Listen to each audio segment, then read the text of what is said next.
Hi friends, నమస్తే. టీచర్లు చెప్పనివి పెద్దలకు తెలియనివి. ఎండమూరి వీరేంద్రనాథ్ గారి విజయ రహస్యాలు. ఇందులో మనం సృజనాత్మక నైపుణ్యం గురించి తెలుసుకుందాం. 10 ఏళ్ల కూతురు వంటింట్లో పనిచేసుకుంటున్న తల్లిని జ్ఞానం అంటే ఏమిటమ్మా అని అడిగింది. తల్లి మైదా పిండిని చూపించి, ఇది పెడతాను తింటావా అంది. కూతుర్ని పిండిని ఎలా తింటానంది. కోడిగుడ్డు సన తాగుతావా అంటే ఛీ అంది. పంచదార పెడతానంటే అది వద్దంది. అప్పుడు ఆ తల్లి కూతురికి కేక్ ఇచ్చి జ్ఞానం గురించి ఈ విధంగా చెప్పింది. చదువు, తెలివితేటలు, అనుభవం, సమయస్ఫూర్తి మొదలైనవన్నీ ఇలాగే మైదా పిండి, పంచదార లాంటివి. విడివిడిగా అవి ఎందుకు పనికిరావు. అన్నీ కలిపితే వచ్చే కేక్ లాంటిదే జ్ఞానం. ఏ సమయంలో ఏ నైపుణ్యాన్ని వాడుకోవాలో తెలుసుకోవడమే సృజనాత్మక జ్ఞానం. కథ చిన్నదే అయినా ఎంత లోతైన అర్థం ఉంది. కొందరికి ఎంతో చదువు ఉంటుంది, వ్యవహారికంగా పనికిరారు. తెలివి ఉంటుంది, జీవితంలో పైకి రాలేరు. ఎంతో జీతం సంపాదించే సాఫ్ట్వేర్ ఇంజనీర్ మేనేజ్మెంట్ తెలియక నెలాఖరులో డబ్బులు లేక ఇబ్బంది పడవచ్చు. టైం మేనేజ్మెంట్ కూడా అలాంటిదే. సృజనాత్మకమైన నైపుణ్యం అంటే కొత్త రకంగా ఆలోచించగలగడం కాదు. సూట్ కేసుకి చక్రాలు అమరిస్తే నెత్తి మీద పెట్టుకుని మోయనవసరం లేదు అని ఆలోచించగలగడమే. సృజనాత్మకత. ఎవరెస్ట్ ఎక్కి దిగడానికి ఏ వస్తువులు మీతో తీసుకెళ్తారు అంటే తాళ్ళు, తిండి, మందులు, స్వెట్టర్లు, ఇలా ఒక 25 రాయొచ్చు. అంతా అయిపోయి ఇంకేమీ లేదనుకున్నాక చివరిలో బ్రష్, పేస్టు అని వ్రాయటం సృజనాత్మకత. ఎప్పుడు లెక్కలు ఉపయోగించాలి, ఎప్పుడు ఇంగిత జ్ఞానం అంటే కామన్ సెన్స్ ఉపయోగించాలి అని విచక్షణతో తెలుసుకోగలగటం కూడా ఈ విభాగంలోకే వస్తుంది. ఒక పరీక్ష 27,000 మంది విద్యార్థులు రాశారు. అందులో 9,000 మంది పాస్ అయ్యారు. వారి నెంబర్లు ప్రింట్ చేయడానికి న్యూస్ పేపర్లో 3 పేజీలు పట్టింది. అందరూ పాస్ అయి ఉంటే ఎన్ని పేజీలు పడుతుంది అన్న ప్రశ్నకి లెక్కల్లో చెప్పాలంటే 9 పేజీలు, కానీ సృజనాత్మకంగా చెప్పాలంటే ఫలానా పరీక్షలో అందరూ పాస్ అయ్యారని వార్త వేస్తే చాలు. 9 పేజీలు వృధా చేయడం అనవసరం. పాఠాలు వల్లెవేసి అక్షరం మార్చకుండా పరీక్షల్లో అచ్చుగుద్దే విద్యార్థులకి ఈ రకమైన సృజనాత్మకత అలవడదు. కానీ జీవితంలో పైకి వెళ్లే కొద్దీ, పెద్ద చదువులు చదివే కొద్దీ ఈ సృజనాత్మకత అనేది చాలా అవసరం. పైన చెప్పిన 4 నైపుణ్యాలు కొందరు విద్యార్థులు ఎందుకు అలవర్చుకోలేరు? మెంటల్ ఫిట్నెస్ అన్న పుస్తక రచయిత దానికి 4 కారణాలు చెప్తున్నాడు. 1, వాటి ప్రాముఖ్యత టీచర్లు చెప్పకపోవడం. 2, నేర్చుకోవటం పట్ల బద్ధకం. 3, భయం వల్ల. 4, ఇంట్లో ఉన్నటువంటి వాతావరణం వల్ల. 1, పరీక్షలో మంచి మార్కులు వస్తే చాలు అన్న తప్పు అభిప్రాయంతో ఒకవైపు కొందరు తల్లిదండ్రులు ఉంటారు. సిలబస్ పూర్తి చేయడం పట్ల టీచర్లు మరోవైపు ఆతృతగా ఉంటారు. ఈ నైపుణ్యాలు పెంచుకోవాల్సిన ప్రాధాన్యత విద్యార్థులకు ఎవరూ చెప్పరు. ఇదే ముఖ్య కారణం. ప్రాథమిక చదువులు పూర్తయ్యాక కానీ వీటి అవసరం విద్యార్థులకు తెలియదు. అప్పుడిక ఈ రకమైన ఎక్సర్సైజులతో కుస్తీ పడుతుంటారు. అందుకే దీనికంతటికీ వివరణ ఇవ్వడం జరిగింది. 2, కొత్త విషయాలు నేర్చుకోవాలంటే పాత అభిప్రాయాలతో ఘర్షణ పడవలసి ఉంటుంది. ఎందుకు వచ్చిన కష్టం అన్న భావనే బద్ధకానికి మూల కారణం. చురుకుదనంలో ఉండే ఆనందం తెలియనంత కాలం బద్ధకం మత్తులో ఉంటాడు విద్యార్థి.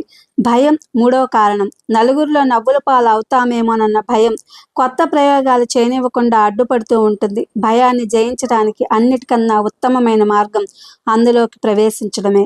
వెళితే లోపమేమీ ఉండదు. నేర్చుకునే కొత్తలో అందరం తప్పులు చేస్తాం. అదే అనుభవం ఒకసారి గమ్యం వైపు వెళుతున్నామని తెలిస్తే కలిగే ఉత్సాహం భయాన్ని దూరం చేస్తుంది. మొదటిసారి మాట్లాడడానికి అందరూ భయపడ్డవారమే. ఉపన్యాసం పూర్తయ్యాక వినబడే చప్పట్లతో పటాపంచలైపోతుంది భయం. లోనికి ప్రవేశించడం అంటే అదే. 4, ఇంట్లో వాతావరణం అన్నిటికన్నా ముఖ్యమైన కారణం. పిల్లల్లో ఇటువంటి తెలివిని పెంచే నైపుణ్యాలు చేపట్టకుండా పెద్దలు ఎవరిని మానాన వారు టీవీ చూసుకుంటూ బతికేస్తూ ఉంటే పిల్లలు సహజంగానే జడులవుతారు. ఈ మానసిక వ్యాయామాన్ని పిల్లల్లో ఎంత చిన్నతనం నుంచి ప్రారంభింపజేస్తే అంత మంచిది. ఒక కొత్త వాహనాన్ని మనం ఎలా చూసుకుంటాం? పెట్రోల్ కల్తీ కాకుండా చూసుకుంటాం. గతుకుల రోడ్డు మీద వెళ్లకుండా వీలవుతుందేమో అని చూసుకుంటాం. చిన్న గీత పడినా విచారిస్తాం. దుమ్ము పడకుండా కవర్ చేస్తాం. నిశ్చయంగా ఆ వాహనం కన్నా మన జీవితం ఎంతో విలువైనది. 10 లక్షలు ఇచ్చినా ఎవడు తన ప్రాణాన్ని అమ్మడు కదా. ప్రతి విద్యార్థి దీన్ని గ్రహించాలి. కల్తీ ఆలోచనల నుంచి దూరంగా ఉండడం, గతుకుల రోడ్డు మీదకు వెళ్లకుండా చూసుకోవడం, అనవసరమైన ఆలోచనలు దుమ్ము నుంచి మెదడుని కవర్ చేసుకుంటూ ఉండడం లాంటివి చేస్తే జీవితం అనే వాహనం నిత్య నూతనంగా ఎప్పుడూ ఉంటుంది. రెండోది జ్ఞాపక శక్తి. విద్యార్థి పెంచుకోవాల్సిన 4 నైపుణ్యాల్లో మొదటిది తెలివి అయితే రెండవది జ్ఞాపక శక్తి. దీన్నే ఇంగ్లీష్లో మెమరీ అంటారు. ఇది గ్రీకు పదం నుంచి వచ్చింది.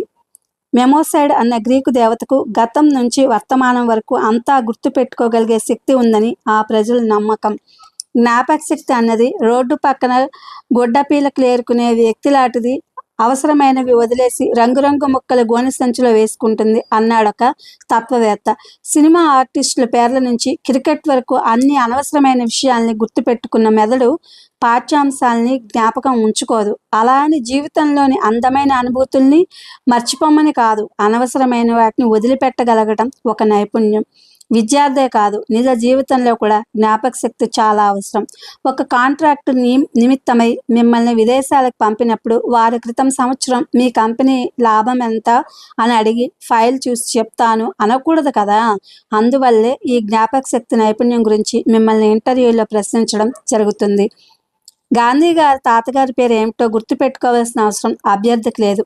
ఇంటర్వ్యూలో ప్రశ్నలు మరీ కఠినంగా ఉండవు. ముఖ్యంగా అభ్యర్థి చదివిన సబ్జెక్టులో జువాలజీ చదివిన కుర్రాడిని హోమోసేపియస్ గురించి చెప్పమని కెమిస్ట్రీ విద్యార్థిని C3H88014146 అంటే ఏమిటని, ఫిజిక్స్ స్టూడెంట్ని నోబెల్ బహుమతి పొందిన ఫ్యాటీ యాసిడ్ ఆక్సిడైజేషన్ గురించి వివరించమని అడగరు. కానీ ఆయా సబ్జెక్టుల్లో నిష్ణాతులైన విద్యార్థులు కనీసం Archimedes principles, Dalton atomic theory, Darwin సిద్ధాంతం, కేన్స్ ప్రిన్సిపల్స్ గురించి గుర్తుపెట్టుకోవాల్సిన అవసరం ఉంటుంది. 2 రకాలు జ్ఞాపక శక్తి. 2 రకాలు తాత్కాలికం, శాశ్వతం. తాత్కాలిక మెమరీ ఆ పని అయిపోగానే మాసిపోతుంది. రైల్వే కంపార్ట్మెంట్ ఎక్కి సీట్లో కూర్చున్న తర్వాత ఇక ఆ బెర్త్ నెంబర్ సంగతి మర్చిపోవడం ఈ కోవలోకి వస్తుంది. దురదృష్టవశాత్తు కొందరు విద్యార్థులు ఈ సంవత్సరం సిలబస్ను కూడా వచ్చే ఏడాది అయ్యేసరికి ఈ కోవలోకే చేరుస్తారు. పరీక్షలు రాయగానే ఇక దాని అవసరం లేదన్నట్లు మర్చిపోతారు. ఒక వ్యక్తి సాధారణంగా 5 విషయాల్ని తాత్కాలికంగా గుర్తుపెట్టుకోగలడని అంచనా. సూపర్ మార్కెట్కి వెళ్ళేటప్పుడు లిస్టు రాసుకునే అవసరం లేకుండా సామాన్య జ్ఞాపక శక్తి ఉన్న ఒక వ్యక్తి 5 వస్తువులు తీసుకురాగలడన్నమాట. అదేవిధంగా 5 అంకెలున్న టెలిఫోన్ నెంబర్ని గుర్తుపెట్టుకోగలగడం సులభం. అంతకన్నా ఎక్కువ గుర్తుపెట్టుకోవాలంటే 4-5 సార్లు పునశ్చరణ చేసుకోవాల్సి ఉంటుంది. 2 సంవత్సరాల పాటు ఒక విషయాన్ని పునశ్చరణ చేసుకుంటూ ఉంటే ఇక అది జీవితాంతం గుర్తుండిపోతుందని శాస్త్రజ్ఞులు భావిస్తున్నారు. కేవలం పరీక్షల కోసం చదివే విద్యార్థులు తమ విధానాన్ని అందుకే మార్చుకోవాలి. లెక్కలు, ఫిజిక్స్, కామర్స్, ఇంజనీరింగ్, వైద్యం మొదలైన విషయాల్లో ఇది మరీ ముఖ్యం. వేసవి సెలవులతో సహా ప్రతిరోజు కనీసం అరగంట సేపైనా చదవడం అవసరం. దగ్గర వారి పేర్లు, జీవితంలో ముఖ్యమైన సంఘటనలు, అనుభవాలు మొదలైనవి శాశ్వత జ్ఞాపకాలు విభాగంలోకి వస్తాయి. కొన్ని చిన్న విషయాలు కూడా అసలు ప్రాముఖ్యం లేనివి, అంటే బాల్యంలో మాస్టారు బెత్తంతో కొట్టిన విషయం లాంటివి కూడా ఒక్కోసారి శాశ్వత పరిధిలోకి ఇమిడిపోవచ్చు. దానికి లాజిక్ లేదు. వాసనకి జ్ఞాపకానికి దగ్గర సంబంధం ఉంది. గుడిలో కర్పూరం వాసన ఎన్నడో మర్చిపోయిన విషయాన్ని గుర్తుకు తీసుకురావచ్చు. అదేవిధంగా చూసిన అక్షరాల కన్నా వేసిన బొమ్మలు ఎక్కువ కాలం బాగా గుర్తుకుంటాయి. అందుకే విద్యార్థులు ముఖ్యమైన విషయాల్ని చదవటం కన్నా వ్రాయడం మంచిది. శాశ్వత జ్ఞాపకం 2 రకాలుగా ఉంటుంది. ఒకసారి నేర్చుకుంటే జీవితకాలం గుర్తుండేది. ప్రాక్టీస్ లేకపోతే కాలక్రమేణా అదృశ్యమయ్యేది. సైకిల్ తొక్కడం, కంప్యూటర్పై టైప్ చేయడం మొదలైనవన్నీ మొదటి విభాగానికి చెందినది. 10 సంవత్సరాలు మానేసినా మళ్ళీ సైకిల్ తొక్కొచ్చు. తిరిగి ప్రాక్టీస్ అవసరం లేదు. కానీ సంగీత, వైద్యం, చదరంగం, ఇంగ్లీష్ మాట్లాడడం మొదలైనవి 2వ విభాగానికి చెందుతాయి. కొంతకాలం పాటు మాట్లాడడం మానేస్తే గతమంతా వేగంగా ఇంగ్లీష్లోకి తిరిగి మాట్లాడడానికి ఇబ్బంది పడవలసి వస్తుంది. చదరంగం ఆటకు కూడా ఇది వర్తిస్తుంది. జ్ఞాపకం తుప్పు పట్టిపోతోంది. స్పోకెన్ ఇంగ్లీష్ క్లాసుల్లో చేరే విద్యార్థులు ట్రైనింగ్ పొందుతున్నంత కాలము మంచి ఇంగ్లీష్లో మాట్లాడడానికి ప్రయత్నించి ప్రాక్టీస్ చేసి బయటకు రాగానే తిరిగి మామూలు స్థాయికి రావడానికి కారణం పై పట్టికలో మీకు అంటే శాశ్వత జ్ఞాపకం, తాత్కాలికం, ఆజన్మాంతం ఆచరణ అవసరం అన్నమాట.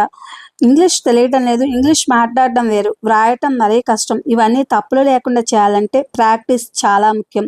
కొంతమంది ఇంజనీరింగ్ పూర్తి చేసిన విద్యార్థులు కూడా చిన్న చిన్న వాక్యాల్ని తప్పులతో వ్రాయడం దురదృష్టకరం. తప్పో ఒప్పో ముందు మాట్లాడడం రాయడం ప్రారంభించండి. అవతల వారిని తప్పులు దిద్దమనండి. ఇందులో అవమానం ఏమీ లేదు, నేర్చుకోవడంలో అవమానం ఏముంది? ఇది ఫ్రెండ్స్ ఎండమూరి వీరేంద్రనాథ్ గారి విజయ రహస్యాలు.